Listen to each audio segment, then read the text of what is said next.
You know Richie Crampton is still basking in the glow of winning the biggest drag race on the planet, the U.S. Nationals. Not bad for a kid who left Australia 10 years ago to chase his dream. It's a dream realized. But Richie may not be smiling as we bring out the do or done line early this year. The do or done line where if you're above it, you're still in contention for the championship. If you're below it, you better get busy. Why?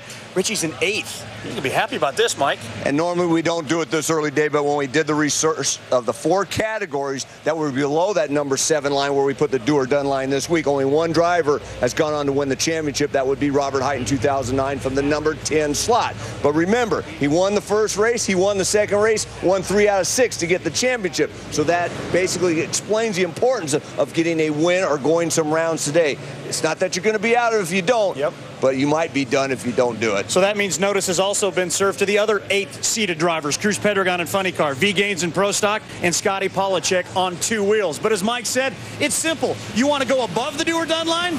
Just win in Charlotte today. And the next pair that will attempt to do just that, Billy Torrence going against Pat Dakin.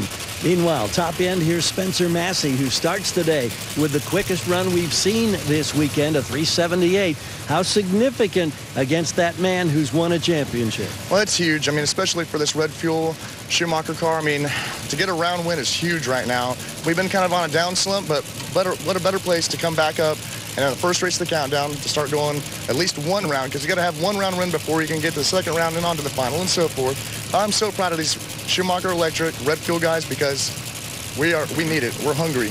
We want to win. We want this championship, but we want to win here today. Happy birthday, by the way, yesterday. Thank you, guys.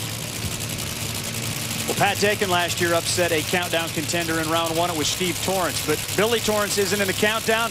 This one's just for fun. Both these guys are going to get after it now. And getting the better of it at the stripe is Billy Torrence, who drives around at the top end. That was a good old drag race there. Watch this car in the far lane. Pat Dakin, when he launched, had the advantage off starting line and then carries the front end. Nice launch there. Everything looked pretty good. He was definitely giving Billy a race till just before the finish line, where that Capco car was able to drive by and get the win. Billy's first round win since his debut at the U.S. Nationals last year. Take a look at Billy. He's had a very consistent race car in the last 2 races.